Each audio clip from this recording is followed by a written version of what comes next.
IPCC ou a própria COP, né? A COP que é da política, né? Que eles falam das partes, mas partes envolvidas, né? É o termo em inglês.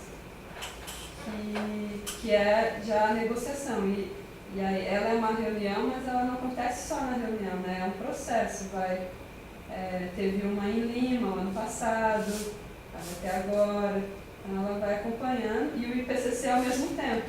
E aí o IPCC alimenta com informações e os políticos tentam trazer essas informações para a tomada de decisão, né? Aí vira um processo. E aí no âmbito político também tem as partes, não são só políticos, né? Tenta-se incluir a sociedade civil de alguma forma. Acho que tu vai falar aí. Nas políticas públicas para a juventude. Mas eu falo para a juventude, né? Para achar comentário de juventude. Então, o acesso à questão da inserção, por que é importante a juventude estar nessas discussões, né? Porque quando se fala de gerações futuras, né? Então a juventude ela tem poder nisso, né? Aliás, ela tem que participar disso, né? Como as pessoas que vão assumir isso por mais tempo depois, né? E também essa coisa da gente assegurar aquelas pessoas que ainda nem vieram, né? Então nós temos legitimidade para chegar lá e poder contribuir numa negociação. Por exemplo, nós jovens não queremos manter essa matriz energética suja no Brasil. Então a gente pode puxar uma bandeira dessa dizendo que nós queremos que vocês políticos criem uma meta ambiciosa para a gente diminuir essa matriz energética, porque futuramente nós que assumiremos essa questão. É uma ideia de compromisso de gerações mesmo, né? Então eles não podem passar para a gente um bastão, um país todo, o planeta, né? Todo lascado e agora digam, agora vocês se virem, né? Então a gente como jovem pode chegar lá e ficar falando, poxa, que acordo é esse que tu estás fazendo aí pra gente? Depois a gente que vai ter que dar conta disso, né? Então é mais ou menos essa ideia. E aí a gente tem a garantia disso dentro da ONU, né? Então os jovens ele tem voz durante as discussões de negociação da ONU, mas essa voz é durante 2 minutos, tá? Mas é assim também com o governo, né? O tempo é muito pequeno. O tempo de fala é pouco, né? Mas a gente está tentando trabalhar, melhorar essa questão, porque a juventude ela tem um poder de fala depois que a conferência acaba. Então acontece tudo e tal, estão lá fechando, todo mundo já está guardando seu material, que no final da aula, né, professor? O pessoal já vai guardando material para apressar, né? Aí vai lá, tá todo mundo se guardando e fala, agora a juventude vai falar. Aí fala 2 minutos e acabou a conferência, né? Então, trabalha-se para mudar isso, né? Para a gente ter mais voz durante a negociação, a abertura de espaços, né? Isso. Então, aqui é um jovem falando na conferência nesses 2 minutos. Normalmente a gente usa os 2 minutos para mexer com as emoções das pessoas. Suzuki. A Suzuki, né? Vocês conhecem, né? A Suzuki, que fez um pronunciamento. Aqui tem o menino da França, Sebastian, representante. Ele está junto, a gente daí começa a ter contato com essas pessoas, né? Então ele é uma das pessoas que está lá e que a gente tem contato. Estará de novo. Então lá também é discutido o artigo 6, que é sobre educação para o desenvolvimento sustentável, que a gente é super envolvido nisso. A juventude está super comprometida nessa discussão do artigo 6. Nas interseccionais em BOM, nós ajudamos a pensar qual o papel dos pontos focais nacionais na implementação do artigo 6. Como é que se dá a implementação do desenvolvimento sustentável na educação? A gente sabe que questões ambientais nacionais, na educação nacional, ela é transversal às disciplinas que tu tem no currículo escolar, né? Então, negocia-se lá também, no Brasil, a gente pode começar do global, né, tentar negociar lá com os diplomatas. Poxa, tem como ser diferente? Os jovens estão querendo propor uma outra abordagem e tal. E aí isso vai para uma política interna, né? Então, o Brasil tem 2 possibilidades de contribuir com leis, né? De baixo para cima, uma coisa da sociedade civil pedindo solicitando e entrando e querendo que algo mude, né, que é os meios convencionais, mas isso aí também é uma porta de mudança de legislação nacional, né, que tu chega do global, ó, uma demanda global, o Brasil está participando e aí o Brasil toma uma providência, né, nacional. Também tem os mecanismos de perdas e danos, né? Se conversa muito essa ideia de compensar os países que estão sofrendo pela falta de segurança climática, né? Então, é uma ideia dos países mais ricos contribuírem para que esses países pobres, né, que sofrem os desastres climáticos, né, eles criem mecanismos para diminuir essa vulnerabilidade, né, aumentar a adaptabilidade também. Então ainda é preciso mais esforços nessa área para ajudar essas nações que estão vivendo com os piores impactos. É uma ideia de assim, socializa-se os danos ambientais, então socializa-se a degradação e privatiza-se os lucros, né? Então os países têm os lucros lá com suas extrações, com tudo mais, e aí ganha dinheiro com isso, mas e aí? E aí o dano ambiental fica com os mais pobres, que quem sofre mais são os mais pobres. Então, trabalha-se um mecanismo de perdas e danos para compensar isso, né? Então, o órgão subsidiário do assessoramento científico e tecnológico, eu acho que era disso que tu estavas falando, né? Também, né? Um órgão tecnológico, né? Eles tentam não se envolver nas discussões políticas, falando apenas sobre os relatórios científicos, que é o do IPCC, esclarecendo certas coisas para os negociadores, né? Então, ele é utilizado às vezes para definir diretrizes para os relatórios de redução de emissão, por exemplo. É tipo um corpo técnico, que fica junto com os políticos ali. Exatamente. Para estabelecer as diretrizes aí para os planos municipais, provavelmente. Nacionais. Nacionais. Para o relatório no geral, né? Quais serão as Global, metas, por exemplo, os globais, por exemplo, 350 ppm. o rascunho climático, ele sai de diretrizes que os cientistas colocam lá. Também é uma forma de começar o rascunho, né? Então, o programa, né, o Nairobi Earth Program, é um programa que visa utilizar o SUBSTA, né, para aconselhar os governos, especialmente os governos federais, sobre o impacto, vulnerabilidade e adaptação às mudanças climáticas. Esse de Nairobi de vez em quando sai na mídia também.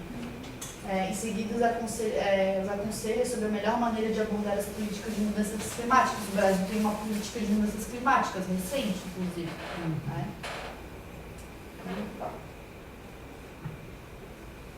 Agora, vou passando. Tá, vou dar.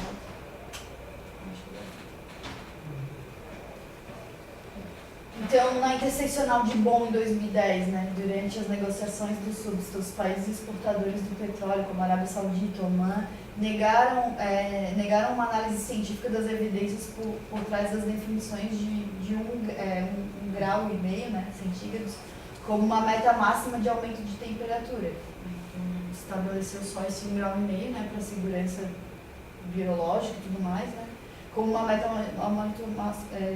máxima de aumento de temperatura, e países do sul e pequenas ilhas ficaram indignados com essa posição e convocaram os jovens a tomar uma posição para a ciência e a justiça. Então os países também conclamam os grupos que gritam mais, né? O grupo de juventude faz uns estardalhaços assim, nas conferências, então eles recorrem a isso. Agora o IPCC, que tu mencionasse, né? Então, ele não realiza novas pesquisas científicas, apenas avalia e reúne em relatório as principais investigações científicas sobre o tema. Cada relatório é publicado a cada 5 ou 6 anos e é dividido em 4 capítulos. O primeiro reúne evidências científicas de que a mudança climática se deve à ação do homem. O segundo trata das consequências para o meio ambiente e saúde humana. O terceiro estuda as maneiras de combate e estratégias de adaptação. E o quarto capítulo sintetiza as informações dos outros capítulos. Então, em 2017, o PCC ganhou o Prêmio Nobel da Paz pelo seu quarto relatório publicado pelo trabalho de conscientização sobre a necessidade de agir rapidamente. Vocês já ouviram falar de RED e RED+? Né? Eles são assuntos que são abordados lá na conferência de clima, né? E eles são um pouco complexos e tal, né? E o RED é a redução de emissão por desmatamento, né, da degradação florestal, e ele, ele foi adotado na COP13. É um mecanismo que remunera aqueles que mantêm as florestas em pé sem desmatar. Né? Mas e por que tem um RED+, né? Porque ele pode ser uma coisa de iniciativas privadas, então tu tem o mercado de carbono, por exemplo, né? Que ele recompensa iniciativas, incentiva desenvolvimento científico, troca de matrizes, por exemplo. E o RED+, é uma questão mais política, então das políticas nacionais e tal. Então ele é um mecanismo para as nações daí. Tá, eu posso comentar uma coisa? Pode. Eu não sei muita coisa.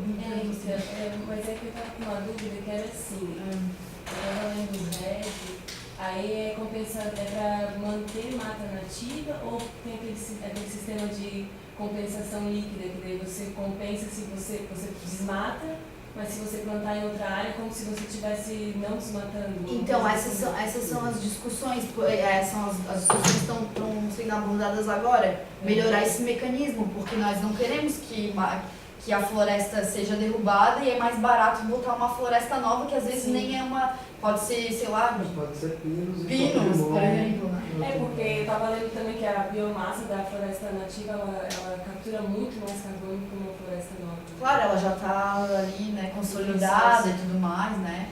Então até uma floresta que se colocada e tal, né? Ter um rendimento não existe.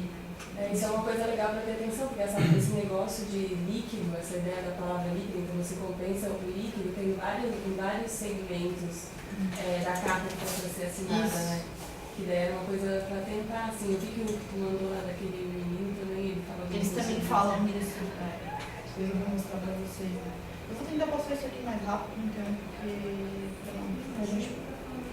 Vocês querem? Então tá, eu tô achando que eu tô chata pra caramba. Não, a Crítica vai falar sobre isso. Então, o mecanismo de redução das emissões por desmatamento, degradação florestal, conservação e manejo sustentável e aumento dos estoques de carbono. Ele é um conceito que decorre do mecanismo do RED e amplia sua definição, incluindo também atividades de conservação, manejo sustentável das florestas e aumento de estoque de carbono das florestas nativas.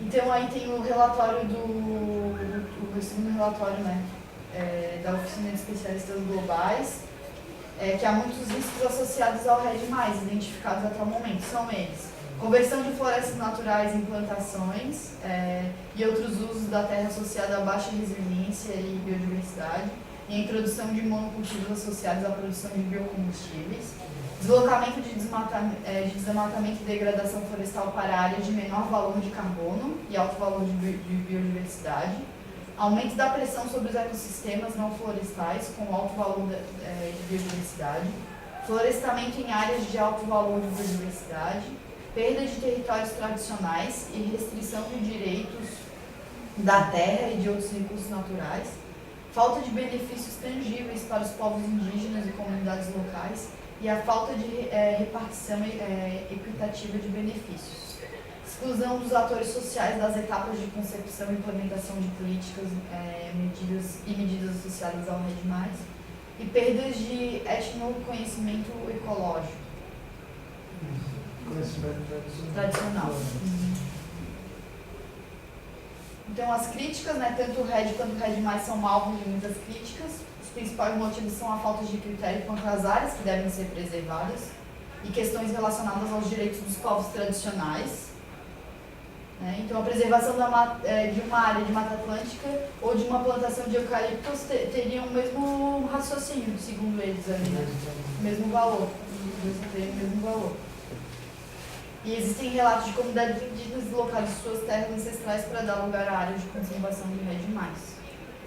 Vale mais ter a floresta do RED, vale mais o dinheiro do RED do que tu manter o indígena naquela terra, segundo essa outra.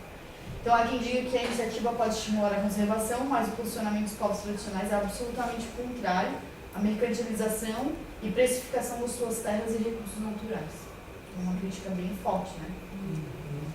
Salvaguardas, né? Principais pontos: garantir o direito de populações vulneráveis que estão verdadeiramente atingindo a conservação, reduzir as emissões sem acabar com as florestas nativas e nem levar o desmatamento para outras regiões, são coisas que a gente está querendo acelerar, e reforçar a transparência e boa governança.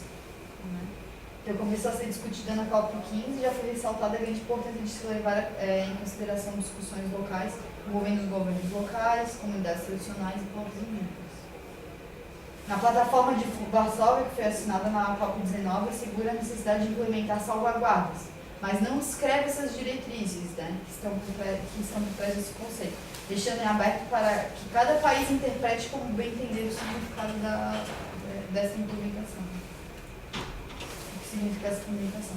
E o RED+, no Brasil, até hoje não existe uma definição nacional legal sobre o que é ou não uma iniciativa RED+, ou seja, quais critérios uma iniciativa deve atender para ser elegível para receber esse dinheiro. Então, o país não foi estabelecido critério. Então, em agosto de 2008, foi lançado o Fundo da Amazônia, que visa a arrecadação de recursos por meio de doações voluntárias para o financiamento de ações que promovam a redução da emissão de gases de efeito estufa proveniente do desmatamento e degradação florestal na floresta amazônica. Só para a Amazônia, quer dizer que os outros biomas, né? O bioma atlântico da Mata Atlântica é o maior do Brasil, né? Maior de biodiversidade. Já tem previsto o fundo, né? Mas existe. Então, aqui no Brasil não tem nenhuma terra que recebe esse... Tem, só que o mecanismo não é aqui. O mecanismo é internacional. Aí eles têm que seguir o que o mecanismo internacional diz para receber os dinheiros de RED+. É mais ou menos isso. Então, o que o internacional sabe sobre o local, né? Então, a questão não passa por esse pente fino, por exemplo, né? Então, a COP é a Conferência das Partes, né? Partes basicamente se traduz como país, né? E acontece uma vez por ano, em novembro e dezembro, né? Que vai ser a de Paris. E é uma oportunidade para os ministros dos governos se reunirem e votarem sobre as coisas que seus negociadores tenham preparado durante o ano. Né? A COP é o único órgão que pode passar qualquer coisa. Se outros órgãos tomarem uma decisão, essa deve ser passada para aprovação da COP. As COPs ocorrem desde 92. Em 2015, Paris sediará a 21ª edição. Então, as decisões da COP são escritas da seguinte maneira. CP1, né, primeira decisão tomada na COP 1. Né, então, aí vai mostrando ali, né, o Mandado de Berlim, 13, que é o Plano de Ação de Bali, né, teve a de Bali, a de Bali eu lembro das notícias. Né. As 16, que são os acordos de Cancún, a 17, que é a decisão adotada em Durban, que teve na COP17. Quais são as complexidades políticas em pauta, né? Princípio das responsabilidades comuns, porém... Isso aqui é o que o Brasil está propondo agora, tá? O Brasil está propondo uma ideia de círculos concêntricos. Então, responsabilidades comuns, porém diferenciadas. Isso é uma grande contribuição brasileira, inclusive. Só tem que ser melhor, eles estão tentando dar uma deformada, uma deturpada nisso. Mas é uma contribuição legal. Países ricos cortariam mais emissões que os pobres, já que esses são os grandes responsáveis pela concentração de gases que hoje estão na atmosfera. E aí tem um apoio financeiro, né, a países pobres para a mitigação e adaptação. E tem essa ideia do direito ao desenvolvimento, né, que é garantido aos países mais pobres. Mas não quer dizer que eles não vão cortar, que eles não vão... Se eles quiserem economizar uma experiência, por exemplo, eles têm direitos, eles podem parar de emitir e tudo mais. Eles podem ter cortes voluntários, né? Na Alemanha, na universidade que eu estudei, é bem forte isso, a questão da governança internacional. E a questão da responsabilidade dos países que pagam, que compram os produtos nos efeitos que são causados nos países em desenvolvimento. Eles falam bastante do Brasil lá, questão que eles compram a carne ou a soja que vem do Brasil. E a responsabilidade que eles têm sobre o produto que eles compram. Exatamente. Por isso que tem o fair trade, tem muita coisa que eles... Eles estão mais desenvolvidos nessas ideias, né? A gente aqui fala, Pois é, a gente exporta carne, cada quilo de carne é 15 mil litros de água. Ah, sério? Né? Ainda tem essas estranhezas, assim, né? Que é uma coisa que tem que estar na cabeça de cada um. Quando se exporta carne, se exporta água, cara. E o Brasil está exportando água pra caramba. É água virtual. Então, questões envolvidas. Como calcular exatamente quantos países ricos devem cortar de emissões e quanto devem dar de ajuda, né? Isso é perguntas que ficam. Qual deve ser o papel de países emergentes, como Brasil, China, que ainda estão em desenvolvimento, mas já têm economias fortes e emitem grandes volumes de CO2? Países desenvolvidos não aceitam que países em desenvolvimento não façam nada para ajudar, né? Mas os em desenvolvimento acham que os desenvolvidos devem fazer a sua lição de casa primeiro, já que eles são os responsáveis históricos. E tem muito mais recursos e facilidades para se adaptar. Eles dizem que tem mais tecnologia para fazer isso primeiro, né? Tal. Aí começam essas discussões assim, né? É legal, professor. Obrigada, viu? Aí que entra a ideia da equidade, né? Que é essa diferença. Acho A que equidade é diferente da igualdade no sentido de de dar um ponto de partida diferente, né? É como se fosse todo mundo saindo da mesma linha, mas só que quem tem de maior dificuldade avança um pouquinho na frente. Isso seria equidade, né? Você dar pontos de partida diferente. Isso. Mas todos eles vão ter que fazer, mas eles vão ter diferenciação da onde cada um vai ter que partir. E aí estão estabelecendo esses pontos de partida, mais ou menos, né? Eu não sei quem vão ser os jovens dos países, mas dos países que podem apoiar bastante aquela ideia ali são da Alemanha e da Holanda.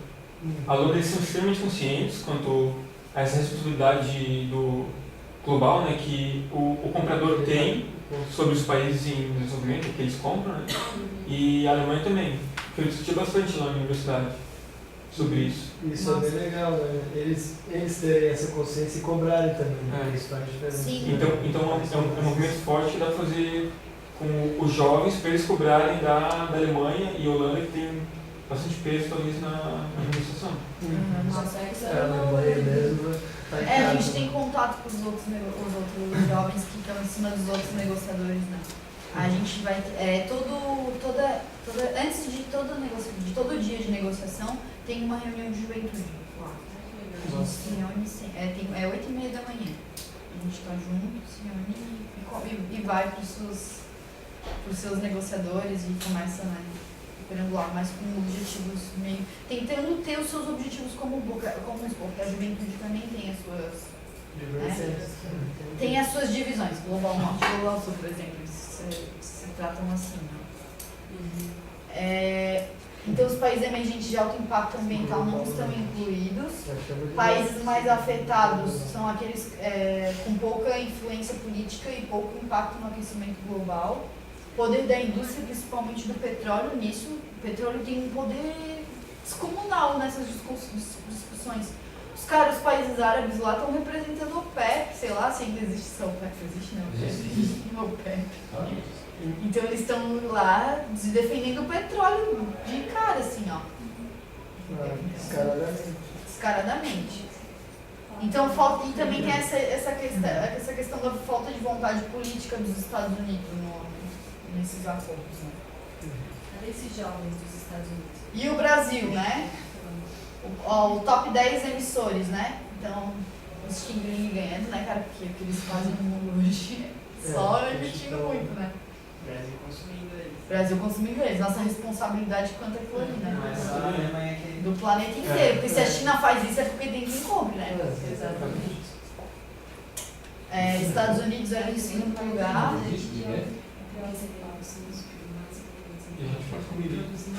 União Europeia em terceiro. Aí a Índia aí, né? Correndo atrás dos 4 ali, né? A Índia tá forte também. Depois a Rússia, né? Indonésia e aí vem o Brasil. Então, assim, o Brasil está no top 10, por que ele não tem que contribuir, né? Tem sim a sua parcela de contribuição. Tem que ser... Volta ali, tá? Claro. O Brasil, com todo o trânsito de São Paulo, de Rio de Janeiro, tá ali, né, com aquele cantinho. Imagina a China. Olha isso, tanto. Imagina o tanto de carro que Imagina o caos que é, né, cara? O problema da China é outro. Para a produção de É o carvão, Não, né? o problema da China é outro. O problema da China é que ela tem como combustível base o carvão. Exatamente. O carvão é o Processo combustível básico, industrial, que é o carvão industrial, que é petróleo. Eles minas de carvão, então ele quase em todas as indústrias ela o carvão. Imagina, se o nosso carvão aqui é daquele jeito, não sei se vocês já tiveram a oportunidade de ver, né, o depósito de Pirita lá. Né? Cara, são áreas enormes, né, com carvão, assim, cara, que é o carvão mais granuladinho, assim, né, aqueles desertos, assim, negros, assim, aquele negócio gigantesco, é um negócio sem noção.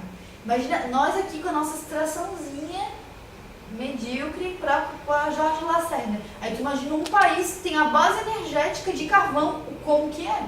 Não quer dizer que não se anule o petróleo, porque isso é muito caro também, né? As duas coisas, né? O petróleo e o carvão. Então deve E as ser cidades, assustador. as cidades na China, em que não se enxerga mais o céu. Eles projetam o pôr do sol, né? Não No tem mais, telão, não se vê mais o céu. As pessoas têm que andar com Máscara máscara. E está acontecendo justamente agora as doenças. respiratória. Sim. As doenças respiratórias, está acontecendo uma série de outras coisas. Alimentos praticamente para todos poluídos também, hortas poluídas. E aí Mad essa... Max, isso aí. Tá na moda. A serviço Mad Max, né? Foi impressionante. E aí essa ideia de, pô, eles têm... A Partiu- biosfera, a atmosfera é uma só. Né? Então China está emitindo, como ela vem para o mundo inteiro, então ela está emitindo para a atmosfera que é global. Né? Então, Mas aí eu acho que entra o importante papel do Brasil. Como ele está no grupo dos países em desenvolvimento, ele pode dar já o exemplo de como, e a China entra no país em desenvolvimento também, ele pode dar o exemplo de como fazer a transição. já começar, então, tipo, a buscar o desenvolvimento, Não vamos dizer. chegar no topo da burrice, então. depois. E daí tu já começa na base agora. Tu não faz errado para depois fazer certo. Tu já Isso. começa a tentar Fazer crescer e fazendo certo, para construir o negócio. Então, Essa- por isso que é importante a juventude brasileira fazer pressão no Brasil, para que a gente primeiro dê o exemplo, para poder falar com muita propriedade e falar, ó, dá certo, tá aqui, tá o exemplo vivo aqui no Brasil, dá certo. é muita ideia de economia de experiência, né, gente? A gente não precisa passar pela China, cara, para reduzir. Tem que chegar lá onde é que está a China para começar a fazer certo, cara. Não dá, né? Então a gente não quer isso, de jeito nenhum. Então, por isso eu acho que essa pressão no Brasil é super importante. Nós vamos começar a trabalhar os pontos daqui a pouquinho. Guarda essa aí, Igor, pra gente botar na nossa carta. Pois é, e agora o que a gente pode fazer diante disso, né? Então, lutar por ações climáticas, lutar por um tratado global justo e ambicioso, parar a influência da indústria de combustível fóssil do agronegócio, né?